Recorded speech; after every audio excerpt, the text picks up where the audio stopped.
Atmanamekam Jagadbijamadyam Niriham Nirakaramokar Vidyam Yato Jayate Palyate Yena Vishvam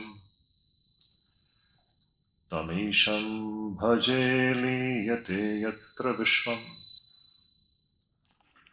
Sahana Vavatu Sahanam Bhunaktu Saha Viryam Karvavahai Tejasvinavadhitamastu ma vidvishavahai. Om Shanti Shanti Shanti Harihi Om.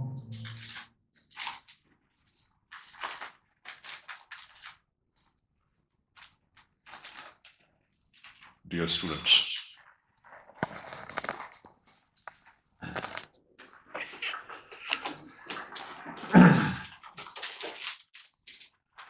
it's a matter of great joy for all of us to welcome you to Advaita Ashram. And from today, we are going to start this session of Advaita Amritam. We have named our spiritual retreat as Advaita Amritam, the nectar of Advaita. And we shall be we all have to strive to bring this nectar, Amrit, through the study of a Prakarana Grantha known as Vivekachudamani, which is written by Bhagavan Shri Shankaracharya. We can approach this subject, Vivekachudamani, in two ways. We have two options left to us. One is from the standpoint of erudition, panditya, scholarship. And the second alternative that we have is not to worry about the technical details of Sanskrit language, the erudition and scholarship, not to bother too much about that, and focus on the essential ideas, the grain. These are the two ways in which we can approach this subject. So, our approach is going to be based on what we can learn from this subject, not from the standpoint of erudition and scholarship. सिर्फ पांडित्य को पा करके जीवन में कुछ परिवर्तन नहीं आएगा. We should approach this subject in such a way that how is it going to matter your life and my life? How is it going to bring about a change in my life? If the study is not going to impact my life, if it is not going to impact my thoughts, if it is not going to influence my behavior, then that study is futile. It doesn't have anything. The study should tend upon my behavior. That is the most important thing. When you study this, now what is this study? This study is essentially self-inquiry. The study essentially is we are going to inquire into a profound dimension about which till now most of us have not been introduced. As I see, most of us are all new to this area of Advaita Vedanta. And Advaita Vedanta is essentially an inquiry into truth. What is the ultimate reality? What is actually existing? And who I am. Everything will finally boil down to this one point. Who I am. Now please tell me, can there be any subject more interesting and fascinating than the subject which introduces our true nature to ourselves? We are going to be introduced to our own true nature. You can study physics, you can study biology, you can study AI. All these things are something distinct from your own self. Our school and college education, they tell us about everything other than our own self. Advaita Vedanta is that which deals with our own true self. So here essentially the question is, essentially, I'm using this word with some emphasis. Here essentially the knowledge is hovering around one thing. Who I am. My God. This is the biggest mystery in the creation. You may know everything, but if you don't know your own self, you have not known anything. This is the great conclusion of our rishis. You may know everything, but if you have not known your own self, you have not known anything. In fact, apart from the knowledge of the self, everything else comes under the category of ignorance. It's a very sweeping observation and statement. Apart from the knowledge of self, when I use the term self, I am referring to Atma Gyan, the knowledge of one's own true self. Apart from the knowledge of one's own true self, all other knowledge comes in the category of ignorance or Agyan. So that is the great revealing information given to us by the great rishis. So Atma Gyan ही ज्ञान है, बाकी सब अज्ञान है. सुनने में थोड़ा सा कष्ट होता होगा हमें. हम तो ज्ञान अर्जन के लिए स्कूलों में जाते हैं, कॉलेजों में जाते हैं, लेकिन ये जो भौतिक ज्ञान जो है उसका स्थान है, उसका महत्व भी है, लेकिन भौतिक ज्ञान प्राप्त करने मात्र से ही मनुष्य के समस्याओं का समाधान नहीं होता. Only by acquiring empirical knowledge or the knowledge of this what we are seeing through our sense organs, the problems of the human being or the living soul is never going to be solved. That problem is going to be solved only and only when you come to know who you are. And this knowledge is not just knowledge, bookish knowledge. Now, what we are going to do is nothing bookish. This is a very important point. It has to end up in experience. This inquiry starts from a very basic level, and finally, in which, when we start, we take the help of a book, we take the help of all external paraphernalia, but finally it has to end up in direct experience of one's own true self. That alone can put an end to all our problems, existential problems. Now Shankaracharya, Bhagwan Shankaracharya will beautifully touch upon these very vital issues, which will all be hovering around this one point as to who I am. So let us go slowly into the subject. That is what I mean by self-inquiry. So the daily schedule of the retreat has been chalked out to give ample scope for the 3 steps involved in the process of self-inquiry. So when we are inquiring into our own self, if you want to know who you are, to do this, there is a time-tested method. A time-tested methodology which will take you to the experiential understanding of who I am. And what is that method? The time-tested method is a 3-step process. And the 3 steps involved in this wonderful process is Shravana, mananam, and nididhyasanam. We shall see slowly what this Shravana means, what manana means, what nididhyasanam is. If we follow these 3 steps earnestly, with all sincerity, as we are supposed to do it, if we follow it, you see, we will begin to head towards an experiential understanding of our own true nature. This is bound to happen. This is a time-tested method given to the entire humanity by our great rishis. This is the method of the Upanishads. You all have heard the term Upanishads? Upanishads, they are the very source of all spiritual wisdom. These are some basic things I am telling you. All the spiritual wisdom is in the Upanishads. Upanishads, they are all nothing but the experiences of rishis, those who have come face to face with the ultimate reality.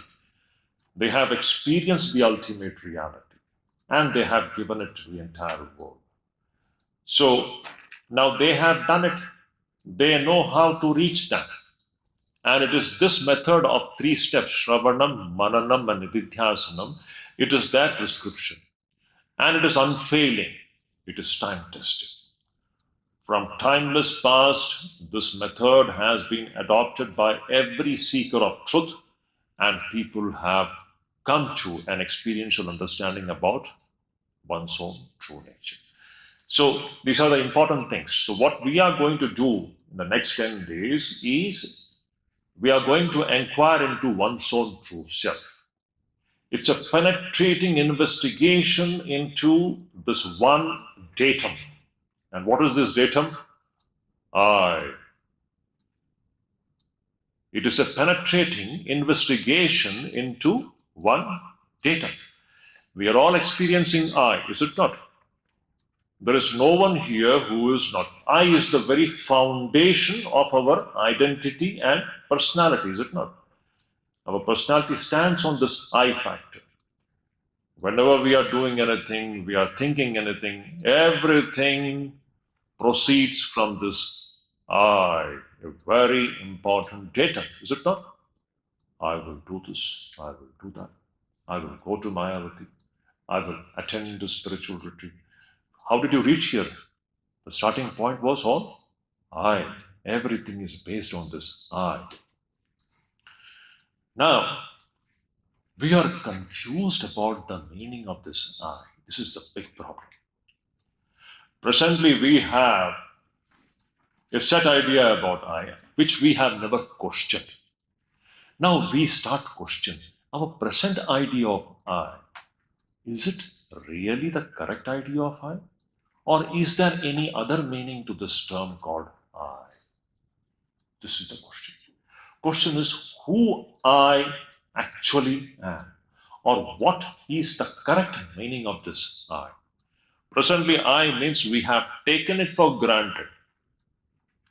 Unquestioningly, we have taken it for granted. I means what? This gross body. Is it not? Presently, in our present state of awareness, what do we understand by I? We don't even think. Our idea that I am this is not the result of thinking. It is there. It is just existing. We are born with this idea that I means this. This means this gross body. And the moment we talk about the gross body, then there is a male body, then there is a female body, and all the chemistry starts from there. Is it not? So at the root of our existence stands this I factor. So we are now going to initiate a penetrating investigation into what this I is. What does it mean? Am I just limited to this body? Or do I have some other dimension which is presently not known to me?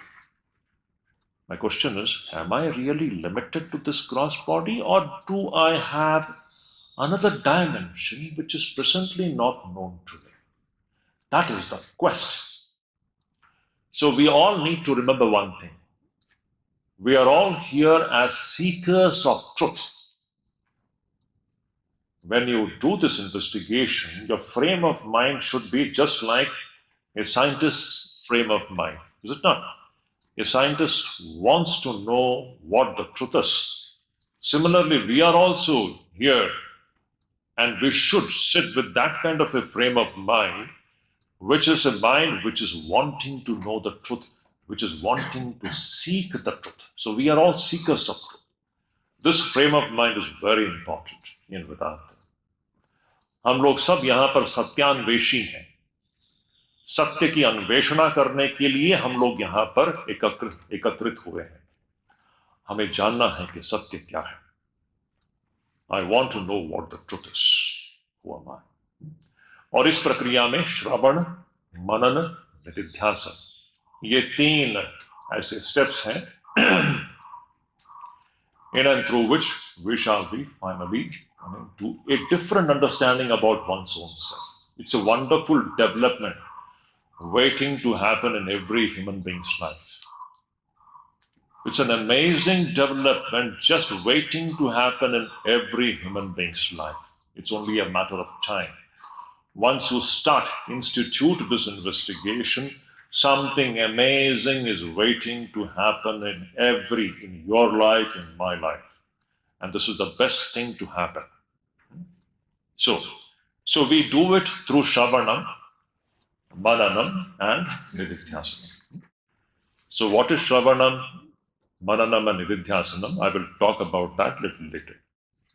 What we are going to do in the class is Shravanam. Shravanam literally, I'll talk about it in detail later. I'm just touching upon that point. Shravanam means you are listening. Shravanam, you're listening, you're hearing. What are we going to hear? We are going to hear the words of Shastras and the Guru. Shastra Vakya and Guru Vakya. And it has to be heard in a certain frame of mind. I will talk about it later. And once you listen to the words of the scriptures, you have to then do deep thinking. You have to reflect upon what you have heard. You understand? It's reflection. You have to then start a new thinking process based upon what you have heard from the scriptures and the Guru. It's an amazing development. I will talk about it in detail a little later. So Shravanam should be followed by Manana. So whatever we are studying in the classroom here, you are listening to these things very attentively. You're trying to grasp some basic foundational ideas. And based upon those ideas, you start or you initiate a new mental process. It is a new kind of a manasa vyapara. A manasa vyapara in which now that manasa vyapara has got a clear-cut direction. Presently, does our mental activity have any fixed direction? If you just now see, we are all going to touch upon very experiential facts of our everyday life. We shall be discussing experiential facts of every human being's everyday life. If you just look into a human being's mind and the way the mind functions, in that you will find that the human mind's functioning is actually speaking directionless. It doesn't have any fixed direction. It doesn't have a fixity. It is directed in many directions. It is now going in this direction, then another direction. In the evening, it is in another direction. We are aimlessly just moving around in different directions. Now, mananam is that unique mental process which is generated by Shravanam, in which you have got one and one direction alone, a clear-cut direction. And that direction is towards what? As I said in the beginning, which will take us towards understanding who I am. It is a focused, one-pointed, penetrating activity of the mind directed towards knowing the true nature of one's own true self. It's an amazing development. That is what is manana. So you see, every day after the Shravanam sessions, you have to give some time to do this penetrating thinking process, which is known as manana. So after every class, you will have around 1.5 hours to sit quietly and do this manana process. Now, a very important point for all of us to practice. I know this will be slightly I don't think so. You're all young people and you have come on your own, so you will be doing it happily and cheerfully. This is not an imposition. We are doing it gladly. The practice of maunam, silence. It is very vital in self-inquiry. Maunam means refraining from unnecessary talk. I should say that you should not talk. Of course, I know sometimes we have to talk something, but only talk when it is really essential. Talk only when it is actually essential, when you have to really communicate something to get certain things done. Otherwise, I would say just refrain from talk. This is a very important point. In Vivekachudamani itself, Bhagwan Shankaracharya says, Yogasya prathamam dwaram vang nirodha. This Vani's nirodha. Vang nirodha means, these are all tremendous practices, my dear children, I'm telling you. If you take these practices seriously, you can see what wonderful fruit it brings about in our day-to-day life. The qualitative change which it can bring about. As I said, see, we are not going to approach this study from scholastic standpoint, from academic standpoint. No, academics don't take us anywhere. Academics, you just leave it in schools and colleges. In ashramas, it is not academics, it is practice. Certain very foundational, life-transforming ideas.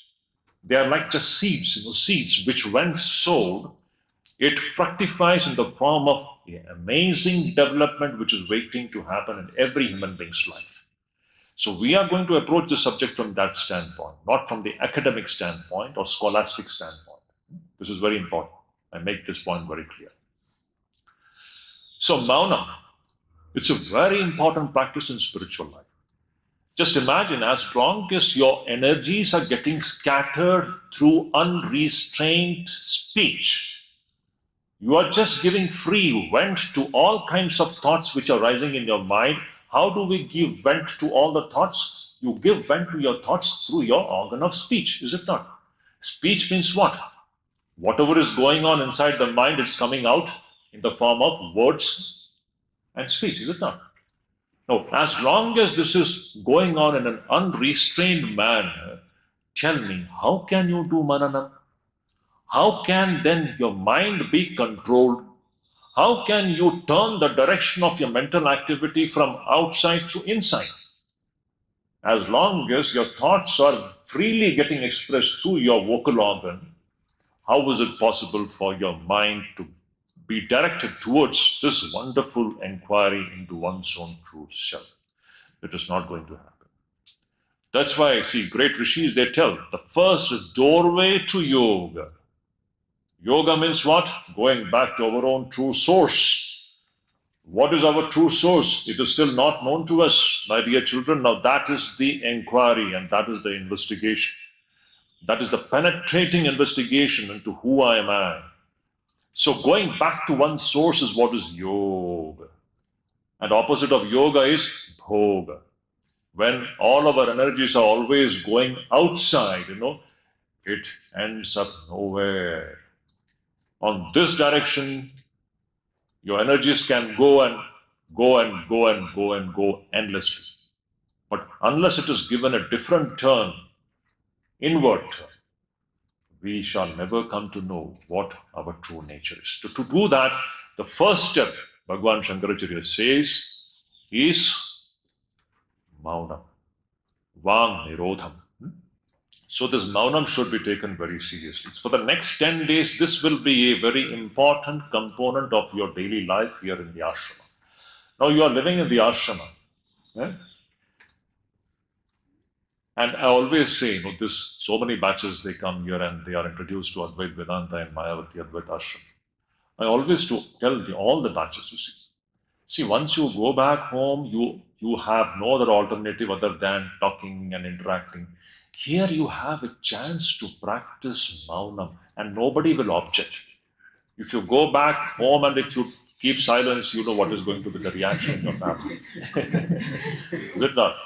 Your family members, they will get irritated. You see, this child is not talking anything. But they don't understand why you're not talking. Is it not? It's very difficult.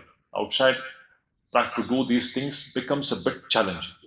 So here you have 100% scope for experimenting this. I'm asking you to experiment it. So experiment it. Here you have the opportunity, a beautiful ambience. The Prakriti itself is so silent here. Look at the silence.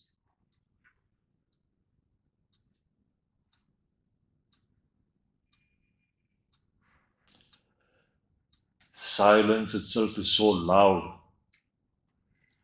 The silence in Mayavati is so loud. It is something to be experienced.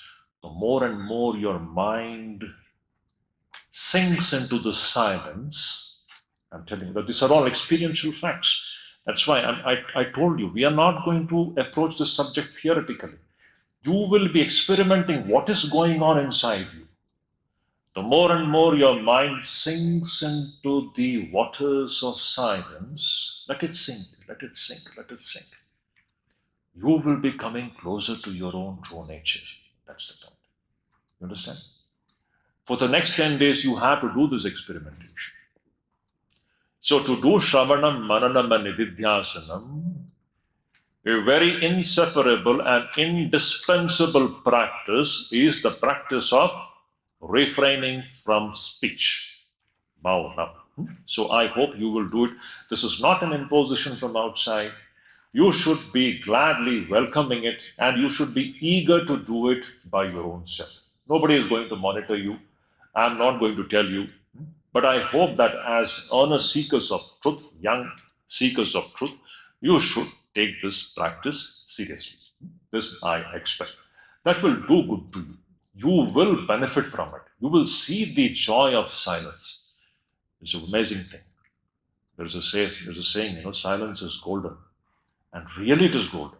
The more and more we practice silence, you see what a tremendous sense of, a different kind of a sense of fulfillment and a sense of joy can be tasted in and through the practice of silence.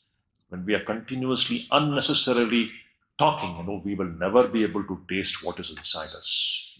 All these things are going to be touched in this book now.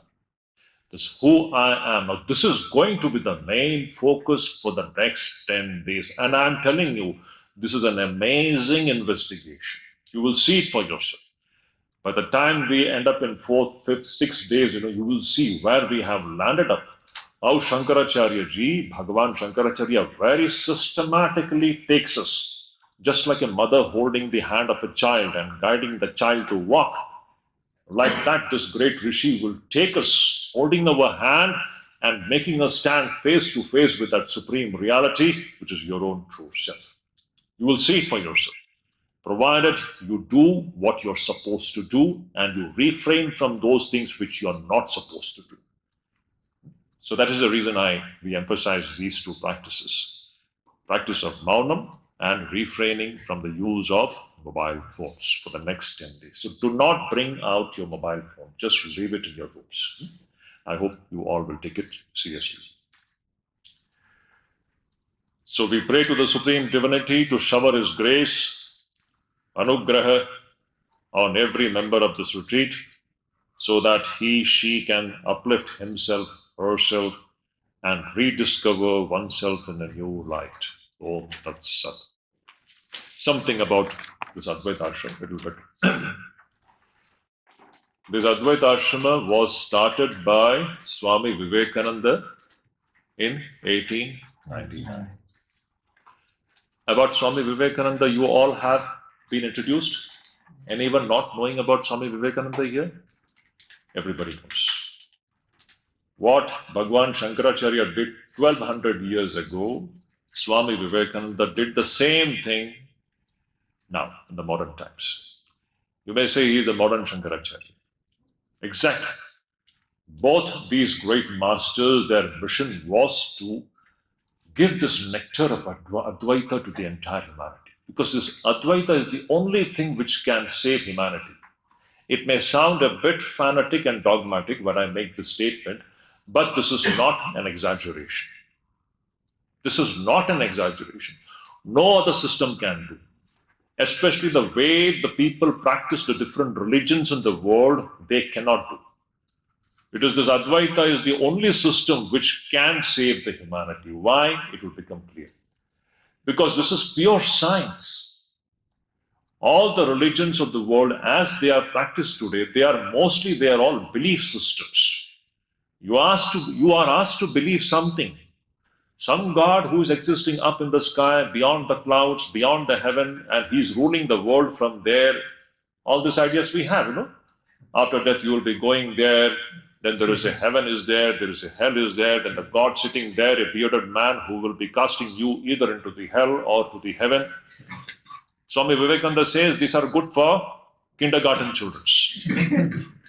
These ideas, these fantastic ideas, these are all good for small school-going children, but not for the matured, grown-up people.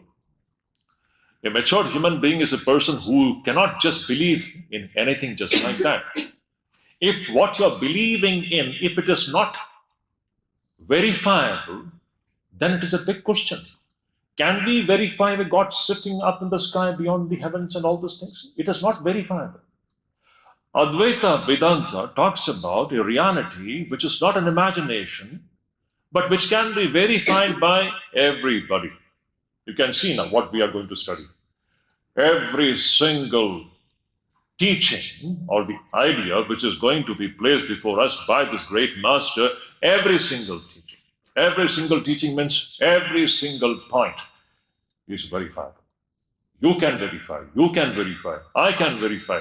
Anybody, no matter which religion that person is practicing. A Hindu can verify it. A Muslim can verify it. A Christian can verify it. An American can verify it. A Chinese can verify it.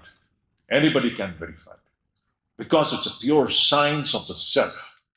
It is talking about an existential reality which is throbbing in the heart of every living creature, which is the only reality which is actually existing. Now we are going to come to some very essential and profound ideas. It is introducing us to one reality which is actually existing and a reality which is not imaginary. A reality which is experiential, which can be experienced by everybody. That's why Vivekananda had said this Advaita is the only system of the future generations. As we are living in the age of science, our religion also has to be scientific.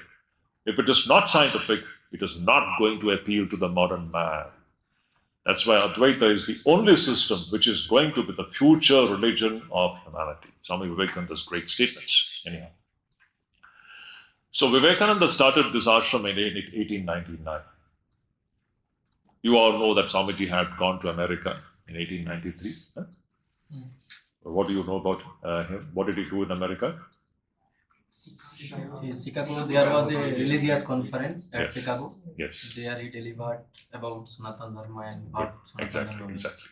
See, in the modern times, it is Vivekananda who kept before the entire world the glory of this great Sanatana Dharma and the glory of Bharat. Two things I always tell my dear children, remember that.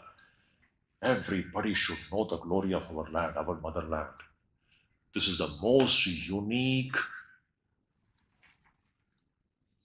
country on the planet, our motherland. Be proud about it. Swamiji was a person who was proud, Bharatiya, an Indian, and proud Sanatana Dharma. His only one mission was to place this great idea of Sanatana Dharma before the entire humanity. We Indians had lost our self-confidence in our own self. We had lost our, a sense of pride and respect about who we are. It is Vivekananda who brought it back. So anyway, that is a different story. So when Swami Vivekananda came back from America, it was in 1896. 1897 he reached India, but on the way he went to Europe.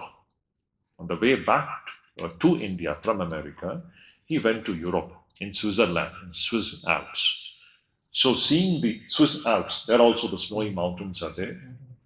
So seeing those snowy mountains, Swamiji visualized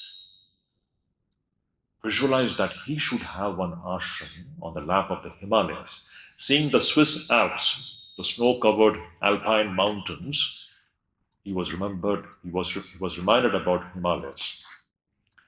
And he expressed his wish to his disciples that I should have one ashrama in the lap of the Himalayas. That is how, I'm not going into the details of that story. Finally, this ashrama came into existence in 1899.